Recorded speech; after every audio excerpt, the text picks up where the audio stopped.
Amado Señor, Amado Señor, dame todo lo que me une a ti, dame todo lo que me une a ti, quítame todo lo que me separa de ti, quítame todo lo que me separa de ti, líbrame de mi egoísmo líbrame de mi egoísmo y entrégame enteramente a ti. y entrégame enteramente a ti. Que nunca se haga mi voluntad, Que nunca se haga mi voluntad, sino la tuya. sino la tuya. En nombre del Padre, del Hijo y del Espíritu Santo. Amén. Pues bien, el tema suena un poco raro porque lo puse a nivel como si fueran de las bienaventuranzas, pero me inventé una, que en propias palabras no es inventada, porque en realidad vamos a ver que sí es algo muy bíblico. Y es: felices los fracasados, porque serán exitosos. Obviamente eso no está en la Biblia. No está en la Biblia, pero el trasfondo es lo que vamos a ver. Primero, si nos llamamos cristianos, es porque seguimos a Cristo. Eso es lo que significa un cristiano. Alguien que está siguiendo a Cristo, o unido a Cristo, o viviendo la vida de Cristo. Eso es lo que es un cristiano. En la carta a los Filipenses, San Pablo dice: tengan unos con otros la manera de pensar propia de quien está unido a Cristo Jesús. Está hablando de una comunidad cristiana, por lo tanto les recuerda cuál es la primera misión de ser cristiano: estar unido a Cristo, ser semejante a Cristo. Entonces les dice: tengan unos con otros, si ustedes son cristianos, tengan unos con otros la manera de pensar propia de quien está unido a Cristo Jesús. Pero la pregunta es, obviamente se presupone que somos cristianos, ya la sabemos, pero a veces no profundizamos en lo que significa esto. Si hay que tener la manera, para estar unido a Cristo, hay que tener la manera de pensar de Cristo. Primero, ¿quién es Cristo? ¿Quién es Cristo? Ciertamente podemos dar las respuestas: el Hijo de Dios, la segunda persona de la Trinidad, el Salvador, el Mesías. Pero aquí yo le voy a dar un título que puede sonar un poquito grosero, un poquito fuerte, pero vamos a ver que no lo es. Cristo ante todo es un fracasado. Seguimos a un fracasado, y se los voy a demostrar. Después de decir esto San Pablo, es más, se lo vuelvo a leer y voy a continuar con los siguientes versículos. Dice San Pablo: tengan unos con otros la manera de pensar propia de quien está unido a Cristo Jesús, el cual, es decir, Cristo, el cual, aunque existía con el mismo ser de Dios, Él es Dios, sin dejar de ser Dios, es hombre también. Entonces, aunque existía con el mismo ser de Dios, no se aferró a su igualdad con Él, sino que renunció a lo que era suyo y tomó naturaleza de siervo, haciéndose como todos los hombres y presentándose como un hombre cualquiera. Se humilló a sí mismo, haciéndose obediente hasta la muerte y muerte de cruz. Es decir, estamos primero viendo un Dios que todo lo puede, que es eterno. Nosotros no podemos ni siquiera, la palabra eterno nos entra, pero no podemos concebir lo que es eterno. Hagamos el ejercicio. Piensen en algo que no tiene principio ni fin y existe. Es imposible de poder meter algo así en nuestra mente. Si acaso podemos meter algo infinito, que es algo infinito, algo que tiene principio pero que no tiene fin. Como nosotros somos infinitos. Tuvimos un principio y no vamos a tener fin, ya sea en el infierno o en el cielo, pero no vamos a tener fin. Entonces, algo eterno, estamos hablando de algo que no tiene principio ni fin, y eso no lo puede captar nuestro cerebro. Nosotros no sabemos hasta dónde termina el espacio. Es demasiado grande, pero sí sabemos dónde comienza, y como sabemos dónde comienza, vamos a ir nuestro punto de referencia aquí de la Tierra hasta donde alcanzan los aparatos más importantes, hasta ahí podemos meterlo a la cabeza. De ahí en más ya no, pero podemos meter algo, pero no podemos meter algo que no tiene ni principio ni fin, pero existe.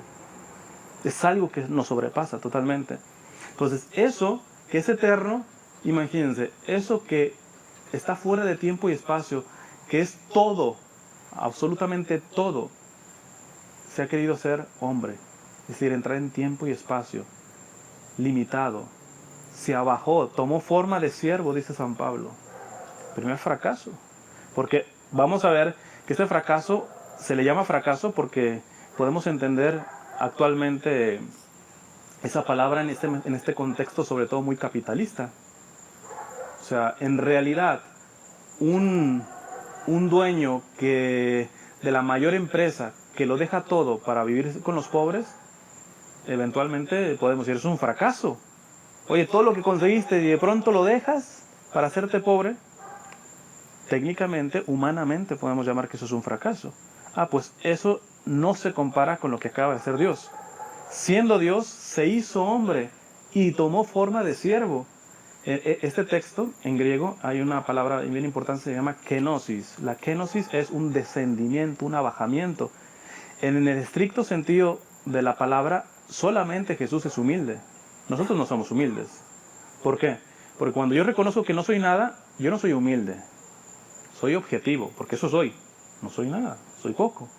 Cuando Jesús se hace hombre, se encarna, él sí tuvo que descender.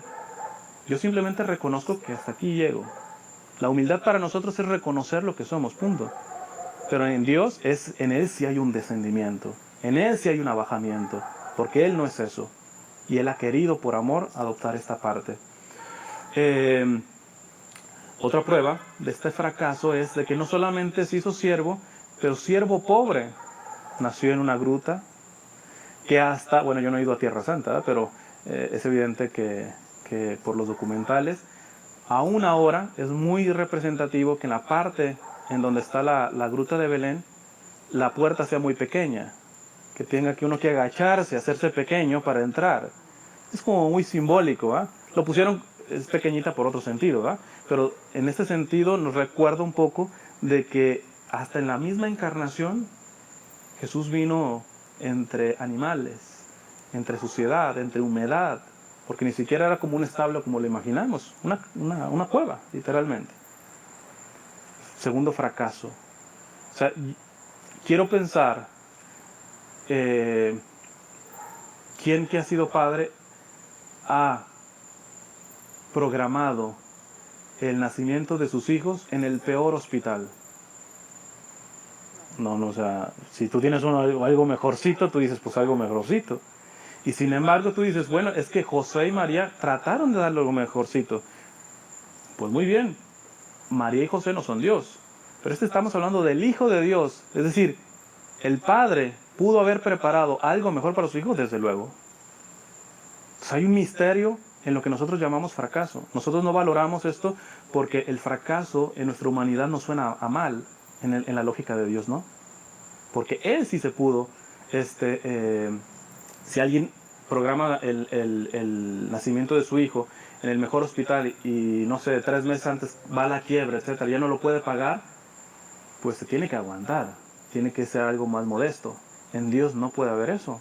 Dios podía haber hecho el mejor lugar para que naciera y sin embargo no fue así. Ahora, sabiendo de que Dios todo lo sabe, que es sabiduría plena, ese aparente fracaso tiene sentido en la voluntad de Dios, en el misterio de Dios. Y eso es lo que vamos a tratar de entender.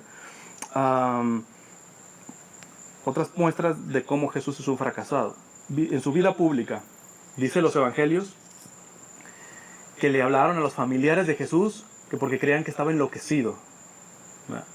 Es decir, la fama que tenía de Jesús entre sus propios familiares era de loco. El que está más cuerdo que cualquiera de nosotros se dejó rebajar a tener una fama de loco, que había perdido el sentido. Peor tantito, el que es Dios fue declarado que hacía los milagros por poder de Satanás. Los fariseos le dicen, es que tú haces esto por poder de Satanás. Expulsas a los demonios por poder de Satanás. Es decir, aquel que es Dios se rebajó a tener inclusive una fama que es totalmente contraria a lo que es Él. Un fracasado. O sea, el marketing, la publicidad que estaba haciendo Jesús parece que no funcionaba. Porque Él, que pudiera tener todos los recursos necesarios para crearse una buena fama, pues parece que no le funcionó. O sea, que Él es un fracasado en marketing, en publicidad, Jesús. Porque al final, de loco y de prácticamente de un demonio lo estaban juzgando. No le estaba funcionando el marketing a Dios. Fracaso en ese sentido. Pasamos a la muerte. En la muerte, para empezar, es un fracaso. ¿Por qué? Porque ¿quién se deja matar sabiendo que es inocente? ¿Quién se deja? Y Jesús mismo dice, ustedes no me matan, yo doy la vida. Es decir, que Él accedió al fracaso de la cruz, al fracaso de la muerte. No fue algo de que no podía zafarse de eso. Él accedió, fue libremente Él el que abrazó esto. Y volvemos, parece que el marketing no le funcionó bien porque a veces las campañas publicitarias, no sé, te dan algo gratis, pero te amarran de alguna manera con cargos escondidos. Y, o sea, siempre que una empresa te da algo de gratis y todo eso, es porque de alguna manera te está enganchando por otro lado. Te dan el iPhone gratis, pero un contrato de 4 o 5 años. Es decir, en realidad, los exitosos empresarialmente nunca te van a dar algo gratis porque se les antoja. Siempre va de acuerdo a una programación, ya sea de tenerte contento, de lo que sea, pero se quieren cobrar. Si no, no funciona. Si no, eso es un fracaso, es una pérdida. Estar dando sus ingresos para que ellos no ganen nada. Ah, pues Jesús sanó, multiplicó panes, hizo milagros, y eso no le funcionó, porque en la cruz se quedó solo. Un fracasado en estrategia. No le funcionaron los milagros. No los pudo enganchar. O quizá hizo todo eso y no esperaba ni siquiera que le diéramos las gracias. Lo dio porque lo quería dar. Pero a final de cuentas es un fracaso. Imagínate, todos a los que les sanaste, a los que lo alimentaste, después estaban gritando crucifícalo. ¡Qué fracaso! Fracaso terrible. Ya no se diga en la misma cruz. El fracaso más terrible, el asumir nuestro pecado. Pero aquí viene lo importante, porque a veces en la teología se explica un poco equívocamente esto. A veces uno cree que Jesús asumió nuestros pecados como que los agarró en una bolsita o en un costal y se los llevó cargando. No. Esa no fue la forma de cómo Jesús asumió el pecado de nosotros. Jesús asumió el pecado realmente haciéndose pecador. Por eso cuando Jesús dice, Padre, ¿por qué me has abandonado? Estaba teniendo la experiencia del pecado. ¿Cuál es el fruto del pecado? La muerte, la condenación, la ausencia total de Dios. Vamos a decir, Jesús sintió en sí mismo la ausencia de su divinidad en este sentido. Para ponerlo más claro, si Jesús tomó el pecado para redimirlo, asumió, por ejemplo, el pecado del violador, y en sí mismo se vio violador él. Se vio violador él. El Padre lo vio como un violador a Jesús. Lo vio como un asesino. Y no solamente de su tiempo. Él pagó por el pasado, por el presente y por el futuro. No fue que se puso la camisa del violador. Él tomó esa carne, esa responsabilidad, y por eso el Padre, en su Hijo, vio un violador. Jesús se vio como violador, como asesino, y póngale más todos nuestros pecados. Porque Él asumió completamente eso. Tremendo fracaso. ¿Cómo Dios mismo va en contra de su propia divinidad? Porque no hay nada más contrario que el pecado. Siguiente fracaso. La muerte que tuvo Jesús, terrible. Ahora bien, si brincamos a los primeros cristianos, podemos ver, porque más de uno no deberíamos ser así, podría decir, pero pues bueno, finalmente todos esos fracasos de Jesús, pues es Jesús, hombre y Dios verdadero.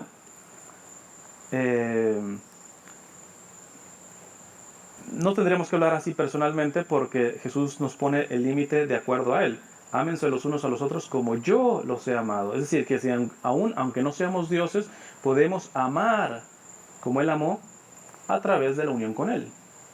Unir nuestra humanidad con su divinidad, especialmente en el aspecto del sacramento, de los sacramentos. Pero bueno, suponiendo que valemos eso, ok, Jesús pudo soportar esos fracasos porque finalmente era Dios. Ok, lo aceptamos. Entonces vamos a ver cómo vivían los primeros cristianos. Y para eso hay que ver las Escrituras, porque las Escrituras, el Nuevo Testamento fue escrito por los propios cristianos. Primero, hablamos de cómo Jesús nació pobre. el concepto de nacer en los cristianos, en los primeros cristianos, está remitido al bautismo. El bautismo viene de una palabra griega que significa sumergir, sumergir.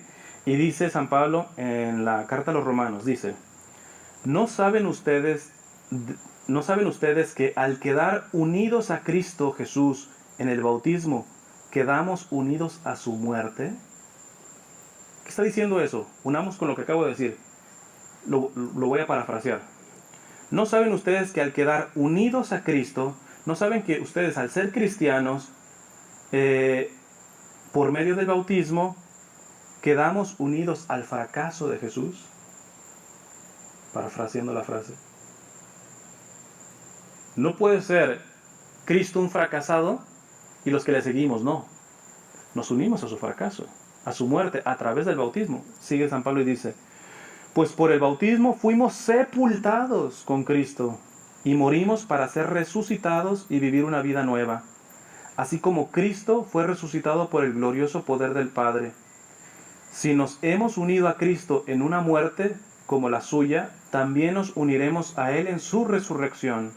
Sabemos que lo que antes éramos fue crucificado con Cristo, para que el poder de nuestra naturaleza pecadora quedara destruido y ya no siguiéramos siendo esclavos del pecado. Porque cuando uno muere, queda libre del pecado. Si nosotros hemos muerto con Cristo, confiamos que también viviremos con Él. Sabemos que Cristo, habiendo resucitado, no volverá a morir. La muerte ya no tiene poder sobre Él. Porque eventualmente yo sé que me dirían, sí fue fracasado, pero resucitó. Pero aquí el punto es, en su vida seguimos, o sea, lo que nos redimió fueron los fracasos de Jesús, en ese sentido. Le da sentido, obviamente, dice San Pablo, que si Jesús no hubiera resucitado, vana sería nuestra fe, pero es aquí donde quiero llegar a la clave. Actualmente se está, y más aquí en los Estados Unidos, por ejemplo, hay iglesias que ni siquiera un crucifijo ya tienen, cuando litúrgicamente no puede faltar un crucifijo en un templo. Si acaso hay imágenes de Cristo resucitado, ese es nuestro culmen, pero ¿cuál es el problema? Que cuando no contemplamos la dimensión del fracaso de Jesús, de la muerte, en realidad la resurrección termina siendo una caricatura. Vamos atrás de Jesús resucitado actualmente porque nos da pavor mirar a Jesús crucificado. El fracaso de Jesús, ese Jesús nos estorba. Jesús crucificado nos estorba.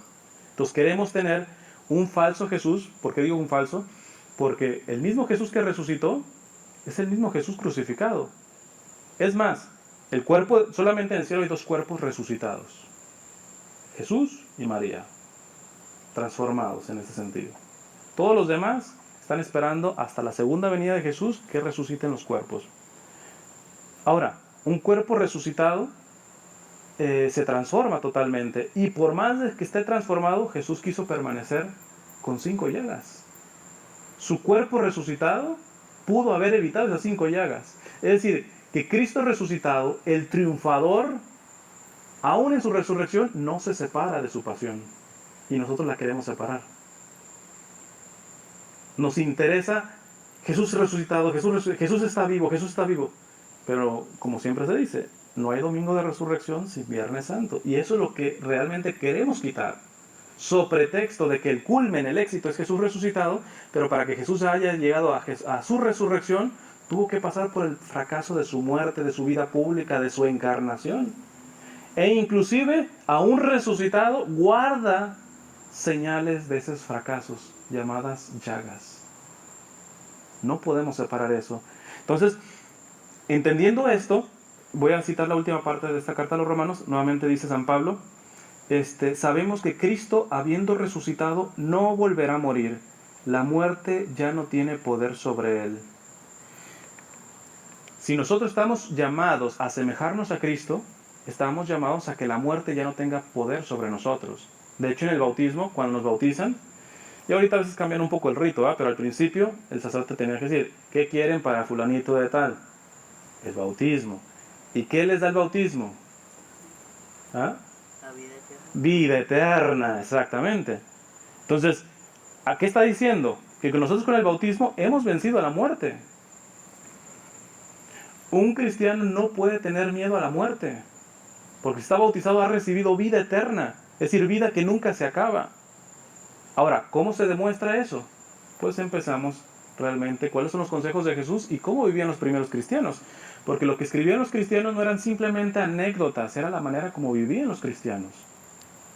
Entonces, voy a poner algún ejemplo, podría explicar en muchos ejemplos qué es vencer en la muerte, qué es verdaderamente tener vida eterna.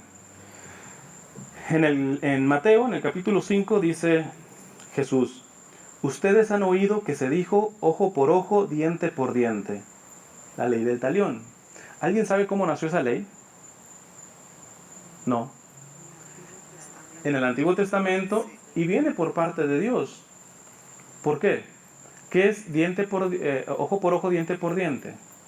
Que vamos a pensar que aquí yo tengo una persona que yo le pego y le tiro un diente. Y esa persona se enoja y me va a querer tirar un diente. No, si puede me tira toda la boca. ¿Por qué? Porque nuestra naturaleza humana está herida y nosotros no podemos dominar, por ejemplo, la ira, el enojo, todo eso es naturaleza herida. Entonces, en un momento histórico, Dios permite que haya un control en esas pasiones.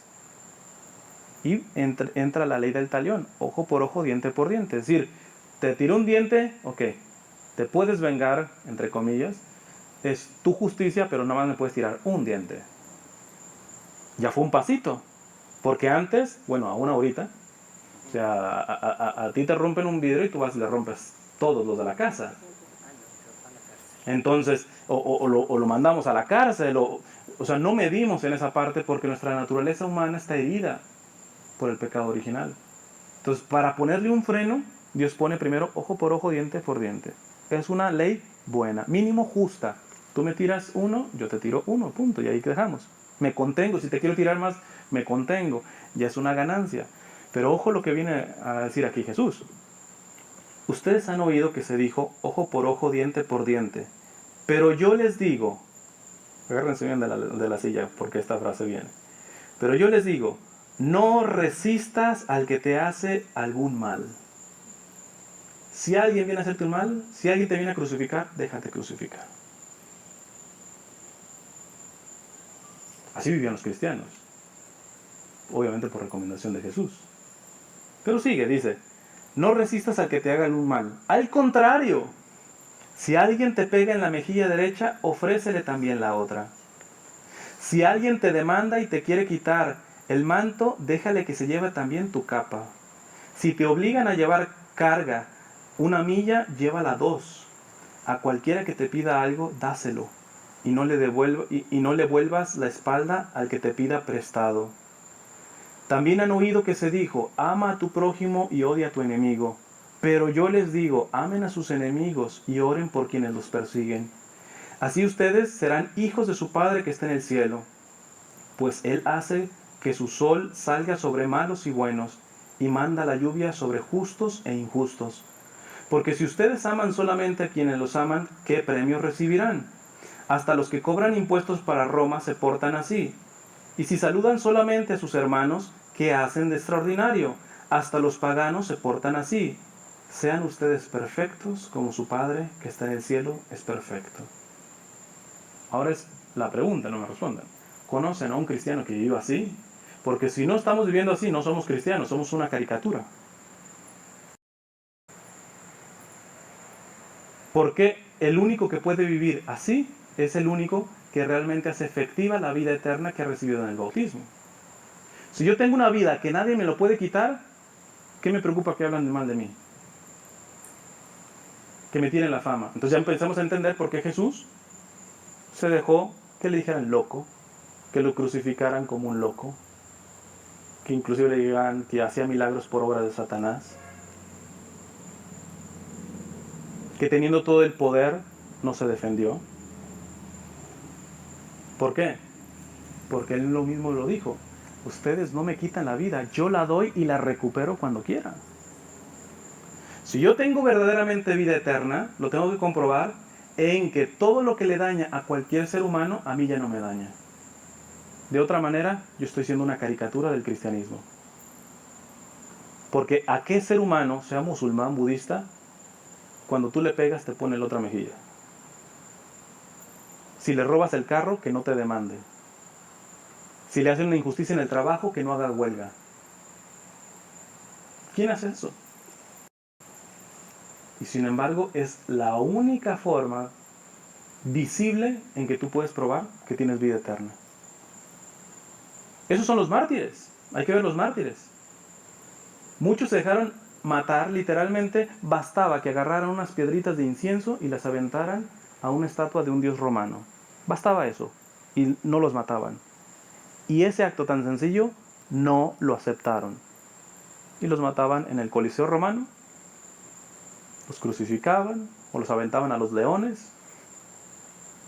Díganme, como pensamos normalmente, ¿son unos fracasados? Desde luego son unos fracasados. Oye, ¿dónde tienes la cabeza? Basta que agarres, mira, aunque no creas en eso, agarra esas piedritas de incienso y aviéntaselas a ese Dios y ya, y te libras. Y no. Porque hay un mito, desafortunadamente metido por las iglesias protestantes, pero nosotros no lo hemos comido, ese mito, que es: acepta a Cristo en tu corazón y te vendrá bendición en tu vida. Pero bendición lo estamos traduciendo a abundancia económica.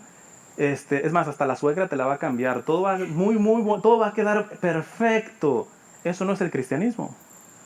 Eso no es el cristianismo. Eso es simplemente una mercadotecnia abusiva que usa el nombre de Cristo para fines personales.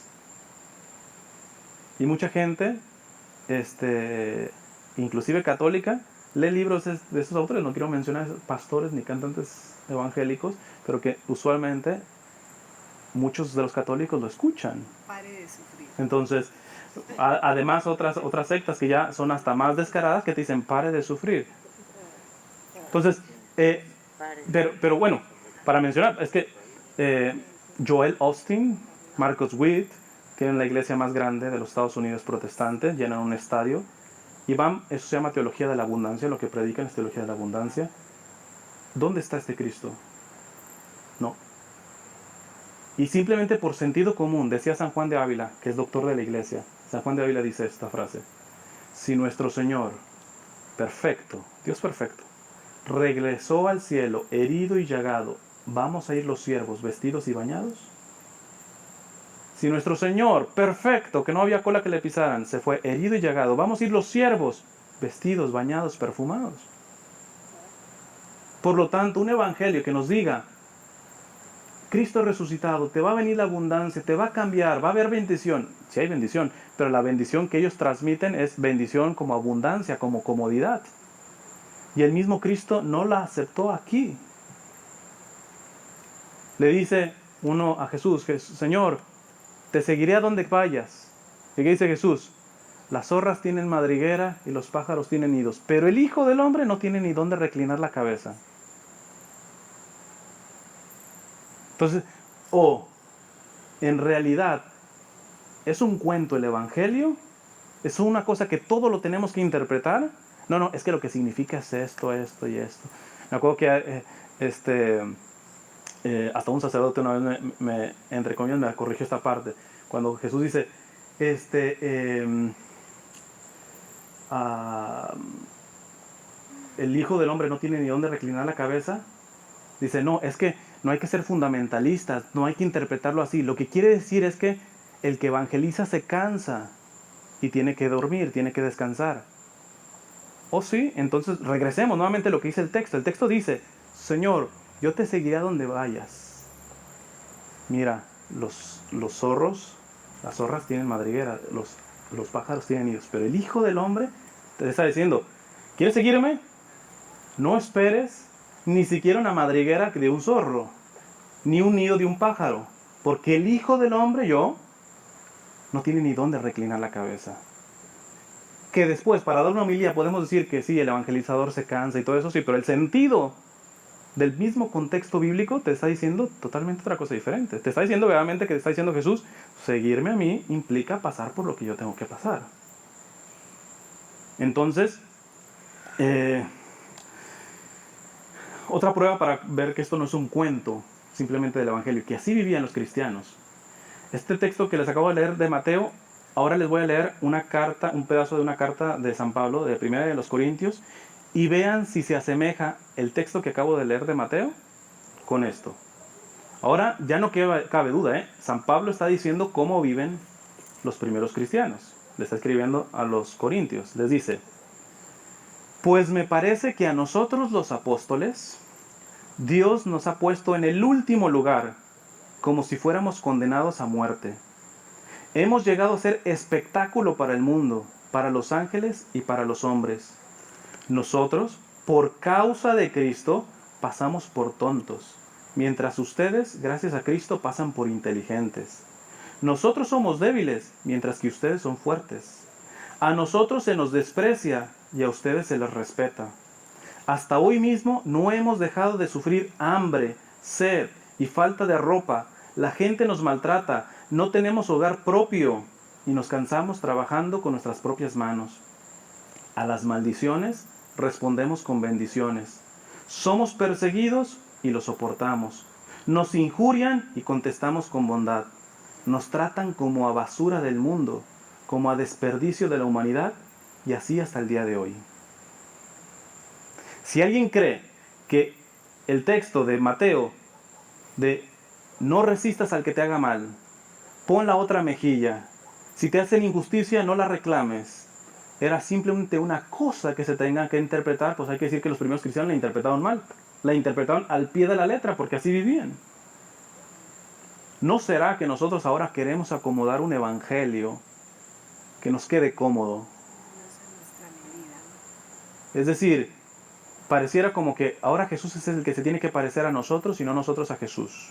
Jesús tiene que agarrar nuestra comodidad y por lo tanto, si hay un predicador que nos hable de recibir a Jesús y de amar a Jesús como abundancia, como comodidad, como bendición, pero bendición igual a airecito, palmadita en la espalda, quizá por ahí hay una negación de las primeras comunidades cristianas.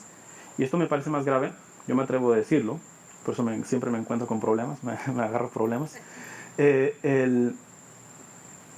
Cuando predicamos ese evangelio cómodo, esa pseudo interpretación, lo único que hacemos es pisotear el testimonio de los mártires, porque ellos derramaron la sangre por haber interpretado las cosas así.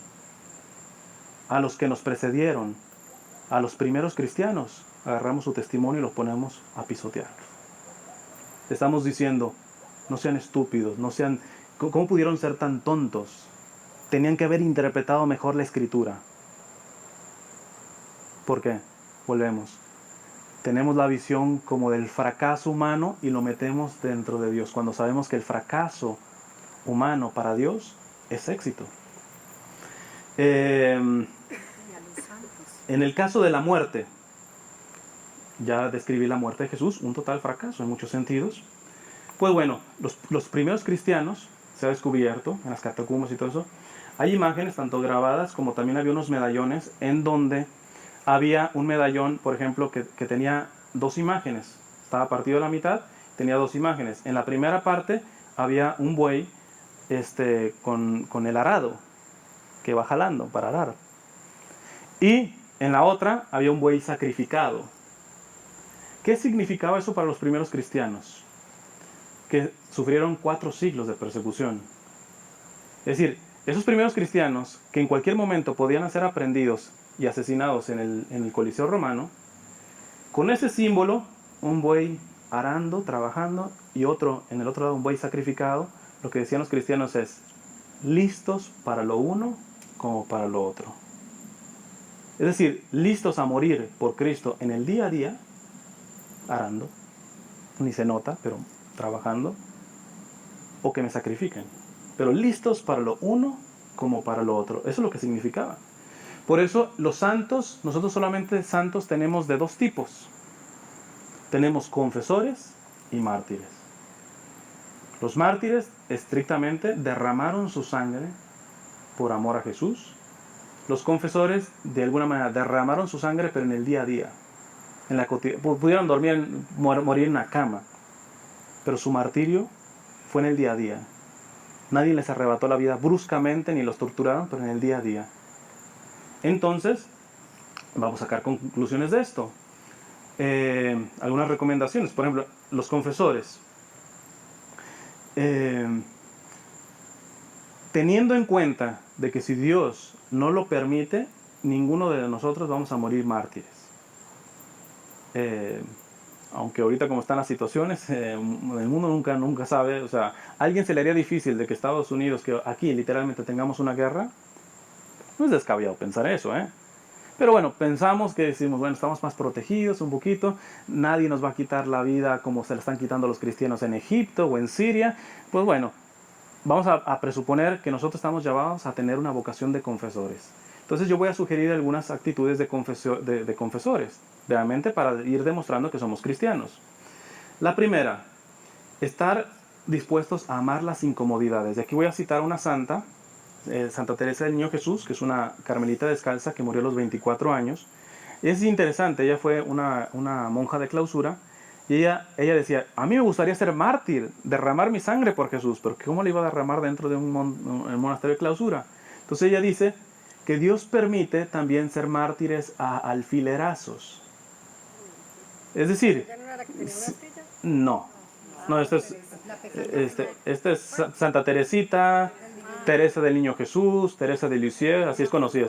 Murió a los 24 años, es una muchacha joven, carmelita descalza. Entonces ella se dio cuenta que también hay un martirio en lo escondido, y le llamó así martirio a alfilerazos, porque en realidad el martirio real, si yo me voy a Siria y saben que soy cristiano, pues pueden desde quitarme la cabeza, sacarme los intestinos, ve tú a saber, o sea, entonces eso me pueden hacer.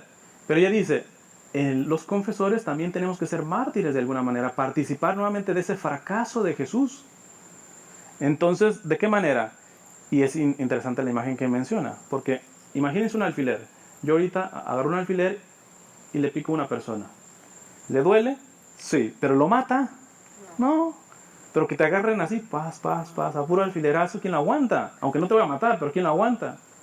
Entonces, ella dice, durante los confesores, durante los que no, de alguna manera, no tenemos riesgo de morir acribillados, martirizados por Jesús, sí que tenemos la oportunidad de sufrir muchos alfilerazos. Y ella empieza a tratar con el aspecto de la comodidad. Voy a poner nada más un ejemplo, por ejemplo, de ella.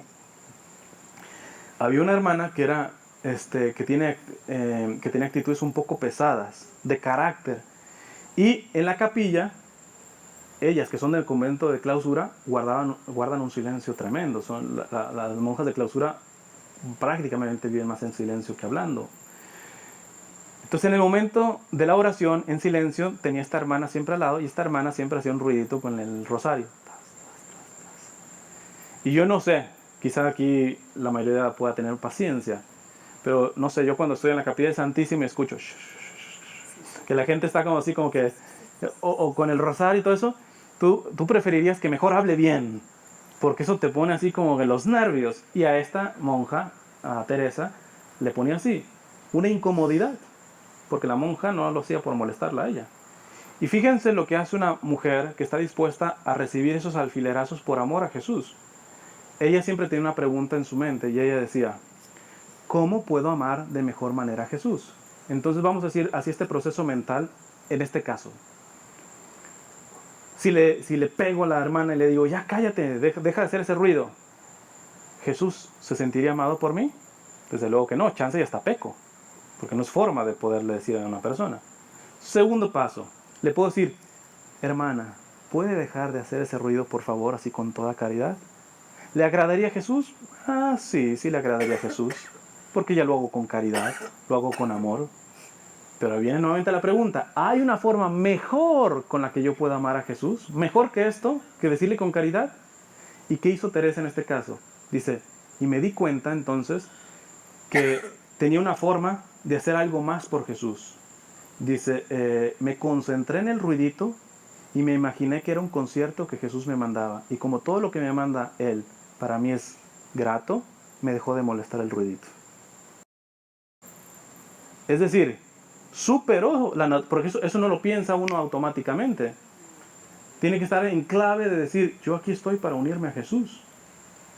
Ya se hubiera unido, si lo hubiera hecho con respeto, con amor, eso ya es tremendo. Pero es la diferencia de los santos, que no se quedan en ser buenecitos, sino que van más allá, están dispuestos a morir, a vencerse, por demostrar un amor más exquisito a Jesús. Cristian, Sí. eso tiene también algo que ver con que lo que dijo San Pablo faltó en mí lo que faltó en la pasión de Cristo? Bueno, eso tiene otro sentido, sobre todo en el aspecto de reparación. Si quiere al final lo menciono porque es interesante también eso. No lo iba a tratar, pero es importante. Lo que me están mencionando es la parte donde San Pablo dice que con sus sufrimientos completa lo que le falta a la pasión de Cristo. Lo voy a explicar al final. No lo iba a mencionar, pero es bien importante. Voy a mencionar otra cuestión para ir a unirme a ese fracaso de Jesús en mi vida cotidiana. Ya primero, el saber amar en las incomodidades. Primer ejemplo. Segundo, esta es una ley del cristianismo. Desafortunadamente, parece que a veces ni los sacerdotes la saben. A veces ni los obispos. Pero esto es una ley cristiana. ¿Cuál es esa ley? El cristiano nunca puede defender su fama. Nunca. Aunque sea una mentira. Aunque sea una calumnia. Nunca podemos defender nuestra fama. Nunca. Porque el que defiende su fama significa que está viviendo para sí mismo, que se está viendo a sí mismo, que le preocupa a sí mismo. ¿Y cuál es la primera herramienta del cristianismo? ¿Cuál es la primera etiqueta del cristianismo? Jesús lo dice: el que quiera ser discípulo mío, que se niegue a sí mismo, que se olvide de sí mismo. Alguien que se ha olvidado de sí mismo no le importa lo que le diga, le inventen chismes o lo que sea, no le importa. Está vaciado de sí mismo. Quien defiende su fama, lo que hace, lo que reconoce, lo que deja ver es de que se busca a sí mismo. El ego. Aunque sea justo, la única razón para defender la fama es que si yo no defiendo mi fama, afecto a terceros. Es decir, por caridad a otro, si tengo que hablar, si tengo que defenderme, sí. Pero fuera de eso, nunca. Un cristiano jamás debe defender su fama. Jamás. Y es una manera de ir uniéndome a la pasión de Cristo. Y voy a poner un ejemplo nuevamente de esta santa.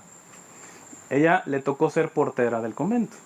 Se van rotando en diferentes actividades en el monasterio. Y entonces la priora, la madre superiora del convento, era hermana suya, de carne. Y estaba enferma por esos días.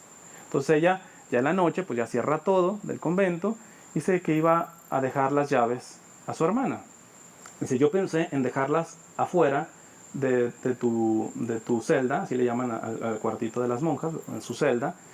La iba a dejar ahí, pero no te había visto en todo el día porque estabas enferma y intenté abrir la puerta para muy despacito verte y dejártelas en tu buró. Cuando viene esta monja pesada y se le pone enfrente y le dice: ¿no sabe que la madre está enferma? Deme las llaves, yo se las voy a dejar. Y ella dice: yo defendí mi derecho porque yo soy la responsable de las llaves. Dije: no, yo la voy a dejar. En el forcejeo la despertaron a la madre. ¿Y qué hace la madre, la religiosa esta pesada? Empieza a decir: fue culpa de Teresa esto y Teresa esto y Teresa del otro y todo eso. Entonces Teresa empezó a pensar de qué manera puedo amar esta situación. Pero ya no encontró una forma realmente y estaba a punto de defenderse y decir la verdad. Y entonces dice: entonces mejor me salí y me fui a disfrutar de mi victoria en las escaleras. ¿Qué victoria? Haber quedado como quedó Jesús delante de todos, como criminal, como el malo de la película. Porque eso no lo supieron hasta que después leyeron su libro, su autobiografía. Es más, cuando le iban a canonizar a ella, muchas monjas de su propio monasterio decían: pues sí, fue buenecita y todo eso, pero así como que para santa. Cuando leen la autobiografía, lo que esta monja hacía en el secreto, se dieron cuenta de que tenían una verdadera y grande santa en el convento. Esta monja que le caía mal a ella, no se enteró que le caía mal a Teresa hasta que leyó su autobiografía. Entonces, este aspecto de morir hay que tomarlo en serio. No se trata de que voy a hacer un sacrificio, voy a poner una piedrita en el zapato. Hay otros tipos de piedritas que tenemos que mostrar. Y que si verdaderamente tengo vida eterna, yo doy vida en eso y lo demuestro. Si yo tengo vida eterna, no estoy defendiendo mi fama. Un cristiano nunca debe defender su fama. Otro, servir en el anonimato es una actividad para unirme al fracaso de Cristo. Porque el que sirve en el anonimato nunca, obviamente, recibirá las gracias. Nunca recibirá las gracias. Aquí les voy a contar Bueno, yo grabo esto, espero que no lo vaya a ver él, no creo, ¿verdad? Pero yo estuve por 7 años en el seminario. Y había un compañero que era muy molesto, yo no sé qué le molestaba de mí, pero siempre trataba de humillarme, de hacer algún tipo de cosas. Y yo en ese tiempo conocí a Teresa, entonces pues estaba muy fresco. Y Teresa pues me dio muchas herramientas de esto.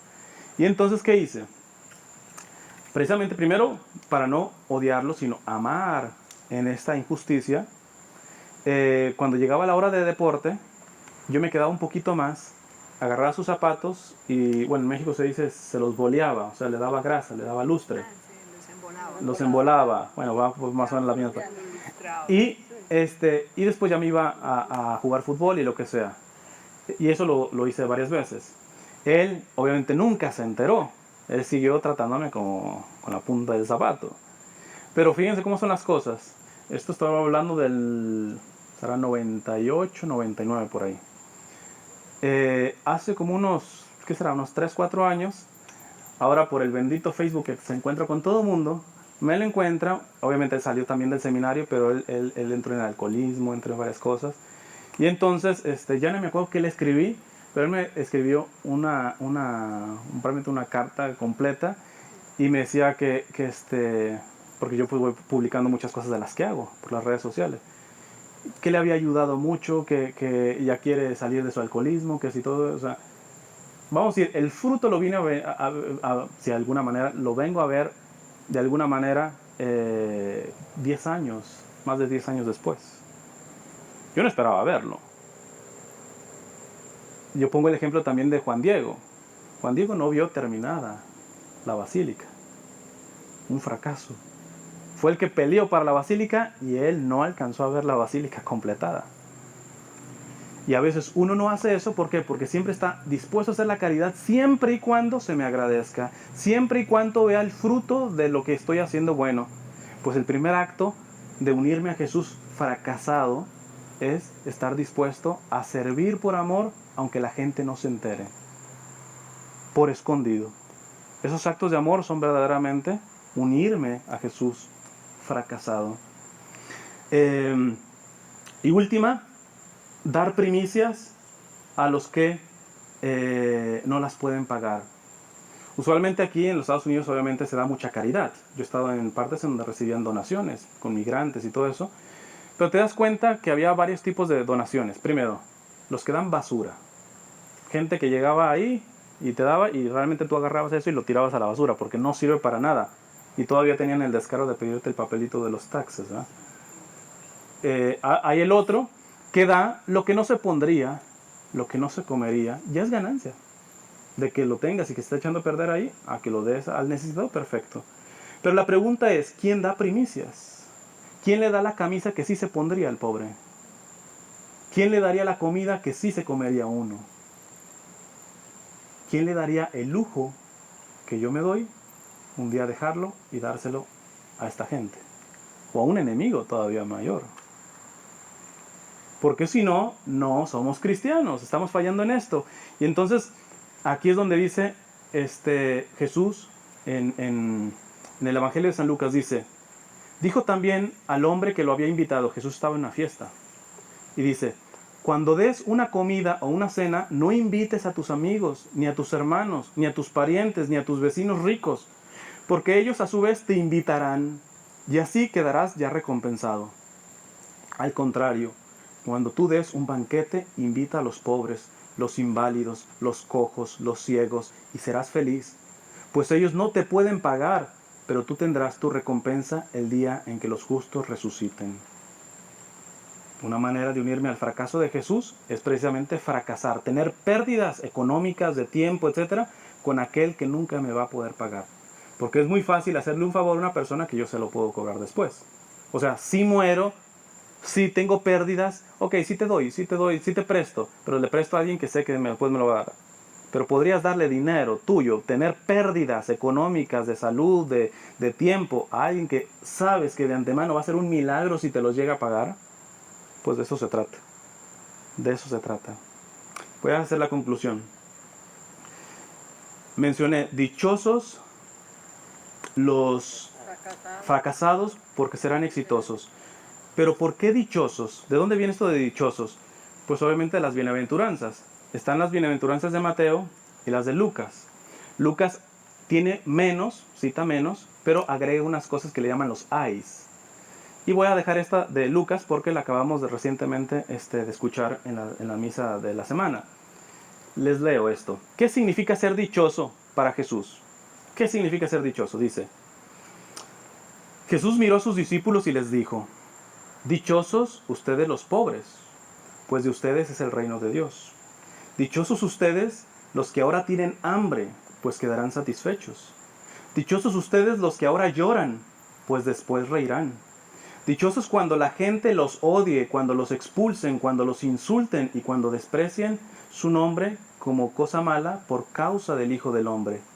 Alégrense mucho, llénense de gozo en ese día porque ustedes recibirán un gran premio en el cielo. Pues también así maltrataron los antepasados de esa gente a los profetas. Y agrega Lucas, lo que no tiene Mateo. Pero ay de ustedes los ricos, pues ya han tenido su alegría. Ay de ustedes los que ahora están satisfechos, pues tendrán hambre. Ay de ustedes los que ahora ríen, porque van a llorar de tristeza. Ay de ustedes cuando todo el mundo los alabe, pues así hacían los antepasados de esa gente con los falsos profetas. ¿Jesús está en contra de los ricos? No necesariamente. Para explicarlo, voy a citar una parábola de Jesús, la explico y doy la conclusión. Dice en el Evangelio de San Mateo, Jesús comenzó a hablarles otra vez por medio de parábolas y les dijo. Si entendemos esta parábola vamos a entender esto, lo que acabo de narrar. Les dijo, sucede con el reino de los cielos como un rey que hizo un banquete para la boda de su hijo. Mandó a sus criados que fueran a llamar a los invitados, pero estos no quisieron asistir. Volvió a mandar otros criados encargándoles, digan a los invitados que ya tengo preparada la comida. Mandé matar mis reses y animales engordados y todo está listo, que vengan al banquete. Pero los invitados no hicieron caso. Uno de ellos se fue a sus terrenos, otro se fue a sus negocios y los otros agarraron a los criados del rey y los maltrataron hasta matarlos. Entonces el rey se enojó mucho y ordenó a sus soldados que mataran a aquellos asesinos y quemaran su pueblo. Luego dijo a sus criados, el banquete está listo, pero aquellos invitados no merecían venir. Vayan pues ustedes a las calles principales e inviten al banquete a todos los que encuentren. Los criados salieron a las calles y reunieron a todos los que encontraron, malos y buenos, y así la sala se llenó de gente. ¿Cuál es el problema hay de los que están ricos, hay los que ríen, hay los que todo eso? Que si la fuente de eso es yo mismo, que me busco a mí mismo, automáticamente estorbo a la gracia de Dios. El que tiene muchos negocios, el que tiene que mantener muy bien sus negocios, no va a tener tiempo para hacer una visita al Santísimo. Para confesarse, tiempo de oración.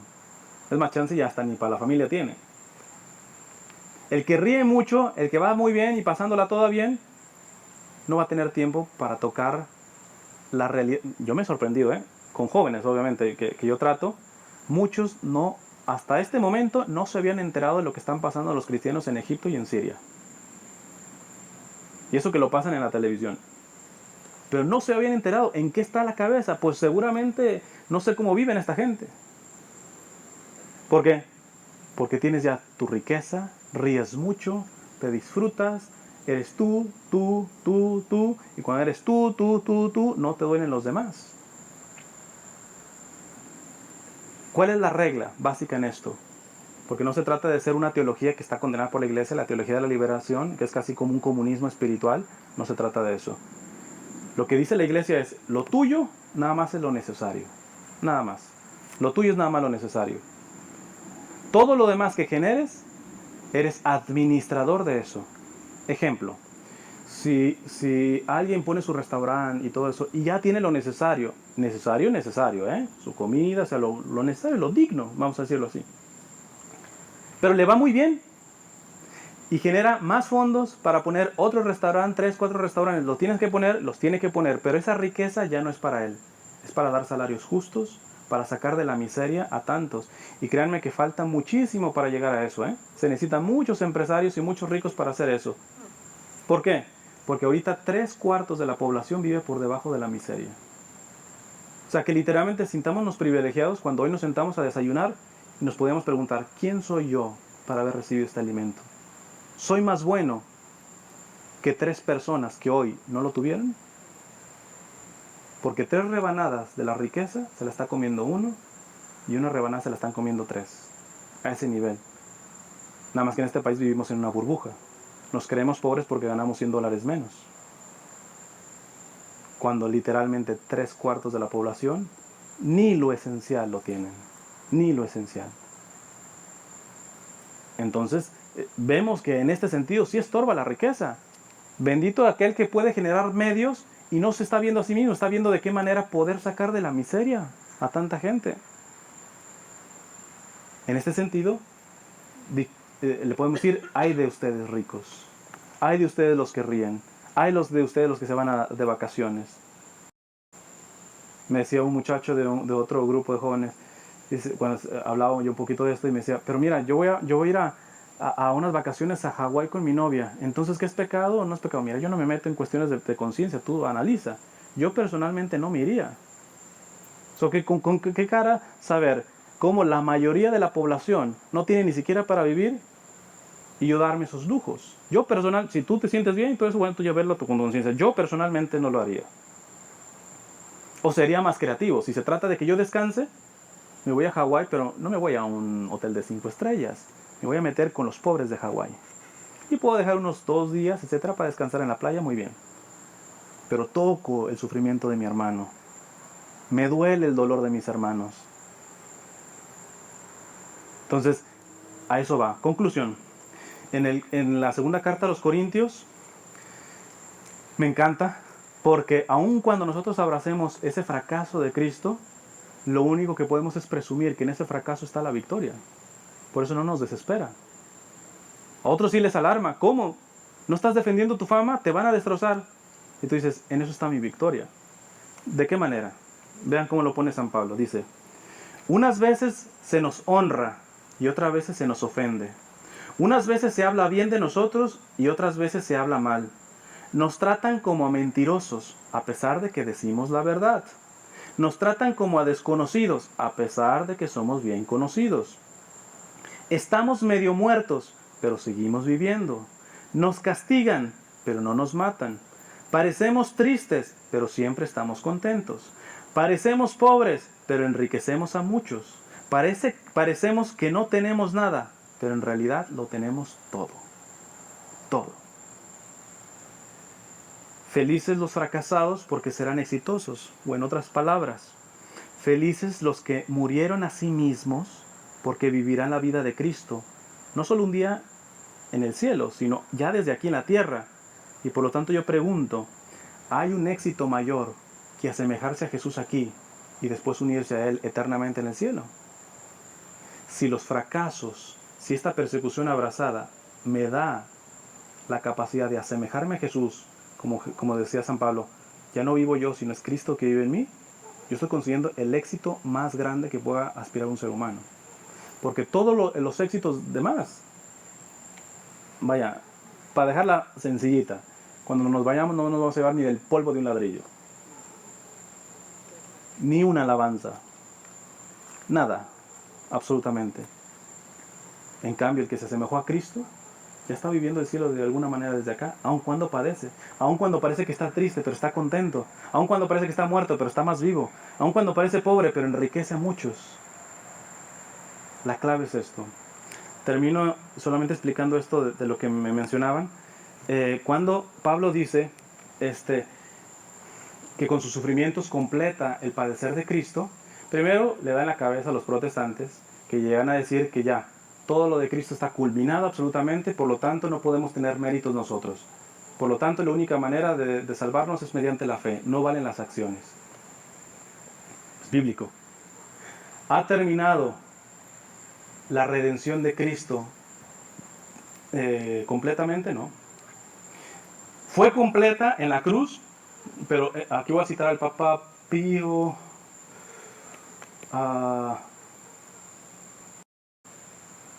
no sé si es Benedicto XII. Bueno, me perdona, no me recuerdo este papa, pero él sacó una encíclica acerca del Sagrado Corazón. Y él habla acerca de la reparación y toma este texto y dice, Jesús ya no tiene que padecer más como cabeza. O sea, Jesús mismo padeció una vez y por todas lo que padeció y redimió completamente. Pero da la casualidad que Jesús es cabeza. Hay un cuerpo. Hay un cuerpo. Es decir, como los padecimientos que pasó, esos ya fueron pasados. Pero Jesús sigue padeciendo en su cuerpo, la iglesia. Jesús sigue sufriendo porque alguien dice, no, pues ya está en el cielo. ¿Cómo tenemos que consolar a Jesús si ya está en el cielo? En cuanto al misterio de redención de su vida terrena, hizo completo. No le falta absolutamente más. Pero ahora Él nos ha avisado de que Él es la cabeza. Está inserto en un cuerpo y el cuerpo todavía no está salvado. El cuerpo que somos nosotros seguimos sufriendo. Y cuando un dedo, en vez de bendecir, está matando, a la cabeza le duele. Y por eso hay que consolar y reparar a la cabeza. Entonces, en la manera de que nosotros ofrezcamos nuestros padecimientos, sean pequeñitos, sean físicos, todo eso, colaboramos a la pasión, a lo que le falta a la pasión de Jesús en su cuerpo, que es la iglesia. No cooperamos nada en cuanto a la pasión que pasó como ser humano, históricamente. A esa no podemos colaborar absolutamente nada. Él lo hizo una y para siempre. Pero en la medida que Él es cabeza, nosotros podemos cooperar. Termino con una frase de San Juan de Ávila, este doctor de la iglesia, dice, es interesante cómo la parte que más defendemos es la cabeza. O sea, si a mí me van a dar una patada, yo puedo tener más o menos reflejos, pero donde casi siempre tenemos reflejos es si nos viene un golpe en la cabeza. Rápido ponemos la mano, ponemos la espalda, es la parte que más protegemos. Entonces dice, pero con nosotros ha pasado diferente. En este cuerpo de Cristo, en este cuerpo místico de Cristo, que Cristo es la cabeza, vino el golpe sobre el cuerpo y la cabeza se puso delante del cuerpo para defender al cuerpo. Fue al revés. No el cuerpo se puso delante de la cabeza para proteger la cabeza se puso delante del cuerpo. Pero palabras más, palabras menos, dice San Juan de Ávila, ya no será hora de que el cuerpo se ponga delante de la cabeza para defenderla. Que la cabeza deje de sufrir un poco. Y por eso San Juan de Ávila decía, corona de espinas, deja la cabeza de mi Señor, ensánchate y ponte en la mía. Clavos, dejen de fastidiar a mi Señor y clávenme a mí. Cuando tú ves esa sintonía, Santa Catalina de Siena, imagínense, cuando le faltaban persecuciones y dolores, le decía al Señor, Señor, ¿por qué estás enojada conmigo? Literalmente, me están faltando persecuciones, etc. ¿Por qué te has enojado conmigo? Porque ella notaba como cariño, como amor, que el Señor le permitiera ponerse delante de la cabeza, consolarle, reparar por tanto sufrimiento que pasa el Señor. Y cuando los santos han dejado de padecer, lo primero que le dicen, Señor, ¿por qué te has enojado conmigo? ¿Por qué no me estás dando ese mismo privilegio? Entonces, pues va ahí.